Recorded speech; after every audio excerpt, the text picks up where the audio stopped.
Specific resistance का temperature के साथ क्या ताल्लुक होता है, या जिस तरह के हम रेजिस्टेंस पढ़ चुके थे कि अगर हम किसी मेटालिक कंडक्टर का या फिर कोई भी आपके साथ ऐसा कंडक्टर या कोई दूसरा सोर्स जिसमें इलेक्ट्रिक करंट फ्लो कर रहा हो, कोई भी मटेरियल, तो उसमें हमने देखा था कि जो कंडक्टर्स एक्चुअली उनकी रेजिस्टेंस डिपेंड करती है टेम्परेचर के ऊपर। और भी फैक्टर्स है जो कि हमने पहले प्रॉब्लम में पढ़े, लेकिन यहाँ पर स्पेसिफिकली हम बात करेंगे टेम्परेचर और रेजिस्टेंस की। प्रॉब्लम पहले पढ़े, अब देखें और फिर हम फिजिकली उसको समझने की कोशिश करेंगे। Copper wire has resistance of 10 omega, ये सिंबल ओमेगा का है, एक्चुअली रेजिस्टेंस के लिए यूज होता है। सो 10 ओमेगा इसकी रेजिस्टेंस है एट 20 डिग्री सेल्सियस, यानी अगर टेम्परेचर इतना हो कॉपर वायर का, तो इसका हमें रेजिस्टेंस गिवन है जो कि 10 ओमेगा है। What will be its resistance at 0 degree Celsius, यानी अगर हम इसका टेम्परेचर कम कर दें, 20 से इसका टेम्परेचर 0 कर दें, तो फिर इसका रेजिस्टेंस क्या होगा। The temperature coefficient of resistance of copper is 0.004 degrees inverse या पर डिग्री, यानी इसका जो टेम्परेचर कोफिशिएंट है कि 1 डिग्री टेम्परेचर बढ़ाने से उसके रेजिस्टेंस में कितना चेंज आता है, सो वो हमारे पास है 0.004। यानी अगर आप 1 डिग्री टेम्परेचर चेंज करेंगे तो इसके रेजिस्टेंस में इतना चेंज आएगा 0.00, ये 1 डिग्री के लिहाज से आएगा। सो देखिए, अगर फॉर एग्जांपल हमारे पास एक कॉपर वायर है, सपोज फर्स्ट ऑफ ऑल इसको हम ड्रा करते हैं, हम देखते हैं कि टेम्परेचर के साथ किस तरह इसकी रेजिस्टेंस चेंज होती है कंडक्टर्स की। और हमने सेमीकंडक्टर्स में पढ़ा था कि उसमें एक्चुअली जब आप टेम्परेचर इंक्रीज करते हैं, लोअर से हायर की तरफ जाते हैं, सो वहां पर एक हद तक उसका रेजिस्टेंस डिक्रीज होता है, और एक खास हद के बाद जब टेम्परेचर हम इंक्रीज करते हैं तो फिर उसका रेजिस्टेंस जो है वो कंडक्टर्स की तरह इंक्रीज करता है। सो यहाँ पर हम कंडक्टर की बात करेंगे, चूंकि कॉपर वायर जो है दैट इज अ कंडक्टर। सो यहाँ पर क्या होता है कि अगर आप for example let's suppose 0 degree Celsius ले ले, इस कंडक्टर का जो टेम्परेचर है वो फॉर एग्जांपल 0 डिग्री सेंटीग्रेड है। सो इसमें जब इलेक्ट्रॉन्स मूव करेंगे इस तरह किसी खास डायरेक्शन में, इलेक्ट्रिक करंट सपोज एग्जिस्ट कर रहा है, so ये इलेक्ट्रॉन्स हैं जो कि मूव कर रहे हैं यूं। अब हमने देखा था कि एक्चुअली जो इसके एटम्स है, इस मेटल के एटम्स जो है या कोई भी मटेरियल हो कंडक्टर, उसके एटम्स क्या करते हैं, इसको रिजिस्ट करते हैं, इसको मोशन को यानी अपोज करते हैं, उसकी मोशन को रिड्यूस कर लेते हैं, क्वांटिटी ऑफ मोशन को।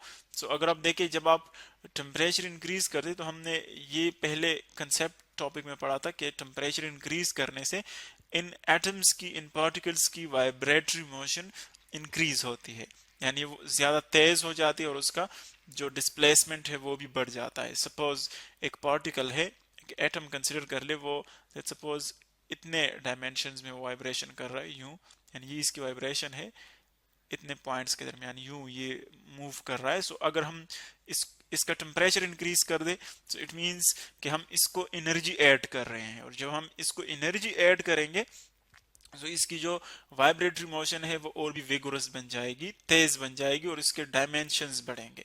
यानी यूं हम कह सकते हैं कि अब ये इतने डायमेंशंस में वाइब्रेशन करेगा यूं। सो अगर आप टेम्परेचर इंक्रीज करते हैं तो इसका मतलब ये है कि आप उसकी वाइब्रेटरी मोशन को और भी इंटेंस बना रहे हैं। और अगर आप टेम्परेचर डिक्रीज कर ले, सो इट मीन्स कि हम उससे एनर्जी निकाल रहे हैं, एक्सट्रैक्ट कर रहे हैं। जब हम एनर्जी निकालते हैं उससे, सो उसका जो वाइब्रेटरी मोशन है वो वीक बन जाएगा, क्योंकि वाइब्रेटरी मोशन एक्चुअली एनर्जी की वजह से है। सो यहाँ पर आप देख रहे हैं कि जितनी आप टेम्परेचर इंक्रीज करेंगे उतना उसका वाइब्रेटरी मोशन जो है वो इंटेंस बन जाएगा, और यहाँ पर रेजिस्टेंस जो है वो और भी इंक्रीज हो जाएगा, यानी ज्यादा इंटेंसली वो इलेक्ट्रॉन्स को अपोज करेंगे। सो इसी कंसेप्ट के ऊपर यहाँ पर एक प्रॉब्लम हम सॉल्व करेंगे कि कॉपर वायर का रेजिस्टेंस गिवन है। फर्स्ट आप देखिए जो रेजिस्टेंस गिवन है वो है 20 डिग्री सेल्सियस के ऊपर, और हम कैलकुलेट करेंगे 0 डिग्री सेल्सियस पर। इसका मतलब यह है कि ये हमारे पास किसी भी टेम्परेचर के ऊपर रेजिस्टेंस है। एक्चुअली जो हमारे पास रेफरेंस रेजिस्टेंस है वो हम 0 के ऊपर लेते हैं, यानी रेफरेंस रेजिस्टेंस इसको हम R0 से डिनोट करते हैं, ये रेफरेंस रेजिस्टेंस है। एक्चुअली मैंने इसको पहले लिख लिया ताकि आपको समझ आ जाए, लेकिन ये हम कैलकुलेट करेंगे रेफरेंस रेजिस्टेंस। बाकी जो वैल्यूज है वो हमें गिवन है आर टी जो किसी भी इसके इसके अलावा जो किसी भी टेम्परेचर के ऊपर रेजिस्टेंस हो वो हम आर टी से डिनोट करते हैं, और वो है 10 ओमेगा। 10 ओमेगा। अब किस टेम्परेचर के ऊपर ये रेजिस्टेंस है वो टेम्परेचर भी हमें गिवन है।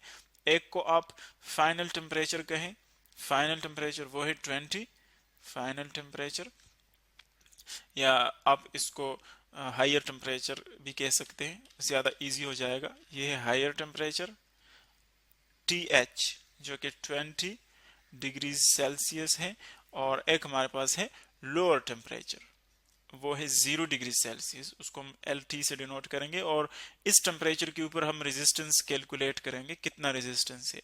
अल्फा की वैल्यू हमें गिवन है, टेम्परेचर कोफिशिएंट ऑफ रेजिस्टेंस उसकी वैल्यू गिवन है जो कि है 0.004 पर डिग्री सेल्सियस, ये अल्फा की वैल्यू है। सो देखें बहुत इजी प्रॉब्लम है, जस्ट इसमें हमें ये समझना होगा कि कंडक्टर्स की जो रेजिस्टेंस है वो किस तरह टेम्परेचर पर डिपेंड करती है। तो अगर आप फिजिकली अगर आपको ये पता हो कि टेम्परेचर कम करने से कंडक्टर्स का रेजिस्टेंस कम हो रहा है, और आपका आंसर फॉर एग्जांपल रिवर्स आ रहा है, यानी लोअर टेम्परेचर पर ज्यादा आ रहा है कम टेम्परेचर, सो इट मीन्स कि आपका जो प्रॉब्लम सोल्यूशन है वो रॉन्ग है। सो यहाँ पर हम चेक करते हैं, इसको देखें कि अगर टेम्परेचर हम कम कर दें तो उसका रेजिस्टेंस क्या हो जाएगा। यहाँ पर आप देखिए सोल्यूशन हम इसकी लेते हैं। अब हमारे पास जो फार्मूला यूज होता है इसका वो है फाइनल रेजिस्टेंस, यानी किसी भी और टेम्परेचर के ऊपर माइनस इनिशियल रेजिस्टेंस, वो इक्वल होता है alpha R naught delta T, यानी चेंज इन टेम्परेचर। अब देखें हमने कैलकुलेट करना है आर नॉट, आर नॉट यहाँ पर दो जगह पर आया हुआ है, सो हम फर्स्ट इस इक्वेशन को सिंप्लीफाई करेंगे ताकि आर नॉट जो है हमारे पास आइसोलेटेड फॉर्म में आ जाए, एक ही जगह पर आ जाए। सो फर्स्ट आप यूं कर ले कि इसको आर नॉट पे डिवाइड कर ले, यहाँ से आर नॉट पे डिवाइड कर ले, सो ये क्या बन जाएगा आर नॉट, इसके साथ कैंसल आउट हो जाएगा, सो ये बच जाएगा। यहाँ पर देखिए क्या आता है R T divided by R naught initial resistance, और जब आप देखिए इसको इस पे डिवाइड करते हैं तो ये फ्रैक्शन आ जाएगा माइनस, फिर चूंकि दोनों इस पे डिवाइड हो रहे हैं, सो फिर ये इस पर भी डिवाइड होगा। सो यहाँ पर देखिए R naught divide by R naught, वो दोनों उससे 1 आ जाएगा, so हमारे पास आ जाएगा -1, कैंसिल हो जाएंगे दोनों, और यहाँ पर क्या बच जाएगा एक अल्फा और एक हमारे पास है डेल्टा टी। अब हमारे पास जो इक्वेशन है वो यूं आ जाएगा, चूंकि हमने आर नॉट को कैलकुलेट करना है, सो 1 को आप उस साइड पे ले जा सकते हैं, और पहले आप इक्वेशन को और भी सिंप्लीफाई कर लो, 1 को वहां पर ले जाए, तो ये बन जाएगा 1 प्लस अल्फा डेल्टा टी। अब अगर आपने आर नॉट कैलकुलेट करना है, सो आप इसको यहाँ पर रिप्लेस कर सकते हैं, यानी इसको इसके साथ रिप्लेस कर लें, यहाँ पर आ जाएगा, एक्सचेंज कर लें इन दोनों को, और ये जो है हमारे पास फ्रैक्शन बन जाएगा आर नॉट इस साइड पे आ जाएगा is equal to, R naught यहां पर आ गया, is equal to R T divided by, अब ये वाला आर नॉट के साथ आपने रिप्लेस कर लिया, सो यहां पर आ जाएगा R naught is equal to R T divide by 1 plus alpha T. R naught इसकी जगह आ गई और ये जो है आर नॉट की जगह। अब इनमें आप जस्ट वैल्यूज पुट कर सकते हैं। आर टी की वैल्यू हमें गिवन है कि 20 डिग्री सेल्सियस पर रेजिस्टेंस जो है वो हमें गिवन है, कितना है वो है 10 omega, 10 omega divided by 1 plus alpha की वैल्यू गिवन है वो है 0.004, और चेंज इन टेम्परेचर यानी हायर टेम्परेचर क्या है फिर लोअर टेम्परेचर क्या है। देखिए हायर जो है वो 20 है, लोअर 0 है, सो इन दोनों के दरमियान डिफरेंस क्या होगा 20 माइनस 0, डिफरेंस आ जाएगा 20 का, सो ये आ जाएगा 20।